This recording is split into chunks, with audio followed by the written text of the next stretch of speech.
Ethan Brooks had never thought of himself as someone blessed with luck. At 34, he was still rooted in the quiet town where he'd been born, spending long hours in his small carpentry shop on the corner of Hazel Street. His palms were rough from years of work, his jeans always coated in a thin layer of sawdust, and the sign above his door, Brooks Custom Woodwork, still hung a bit uneven. Even though he kept telling himself he'd straighten it one day, Ethan's world was uncomplicated. He worked, grabbed his daily black coffee from the diner next door, and returned home each evening to his aging dog, Rusty. For a long time, that simplicity felt enough. He wasn't rich, he wasn't notable, and he certainly wasn't the kind of man people in town pointed to as fortunate. But everything began to shift the day he met Lily Hartman, the woman who would quietly unravel his ordinary life in ways he never expected.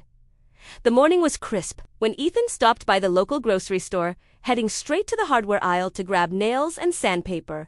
As he stepped outside with a brown paper bag tucked under his arm, the sharp sound of metal grinding against plastic snapped his attention across the parking lot. Silver SUV had slammed into one of the parking posts. He hurried toward it without hesitation. A woman climbed out, tucking a strand of golden brown hair behind her ear as she exhaled. I think I miscalculated the space, she said, her voice edged with embarrassment.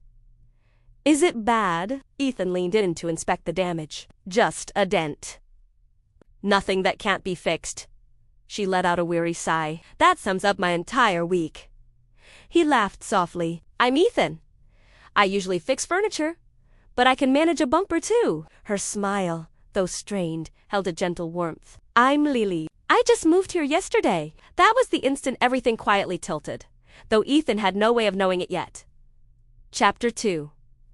The beginning of something new. Lily trailed behind Ethan as he drove back to his workshop, keeping her speed low so the loose bumper wouldn't drop off entirely. When they arrived, she stepped inside the shop and paused, taking in the space with wide eyes. The room carried the rich scent of cedar, varnish, and years of careful craftsmanship. Sunlight streamed through the windows, catching the sheen on half-finished furniture pieces arranged along the walls. You made all of this? Lily asked. Just me and my old radio, Ethan replied. It's quiet work. I love it, she murmured, her gaze lingering on a smooth oak table. Ethan repaired her bumper in under an hour, brushing off her attempt to pay. You're new around here. Call it a welcome gift, he said with an easy shrug. Her expression softened. Thank you, Ethan. Really? A strange warmth rose in his chest, something he hadn't felt in a long time. A coffee that started a friendship? The following morning, Ethan walked up to find Lily standing outside his shop, holding 2 cups of coffee. You helped me yesterday, she said. Let me return the favor.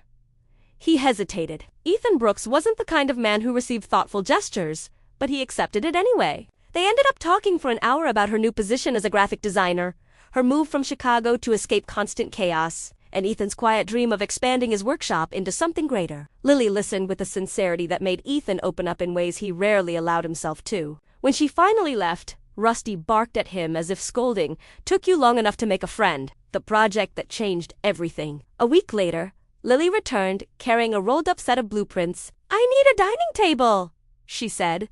Something meaningful, something made by hand, something with a soul. Ethan blinked. You're sure you want me to build it? You're the only carpenter I trust, she said with a bright smile.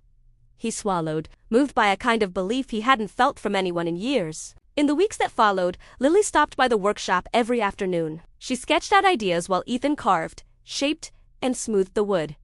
They talked endlessly. Sometimes, quiet moments blended with bursts of laughter, loud enough for the whole street to hear. The more time Ethan spent with her, the more his world stretched beyond sawdust and chisels. Rumors in a small town? Small towns had a way of noticing everything. People watched Lily stopping by Ethan's shop every day. They whispered behind hands, exchanged knowing glances, nudged one another with smirks. Ethan brushed it off. Lily seemed to as well.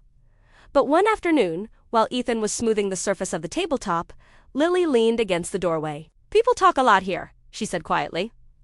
They do, Ethan admitted. I'm sorry if that makes things awkward. Not awkward, she replied softly. I just don't want you thinking I'm around because I feel I have to. I'm here because I want to be.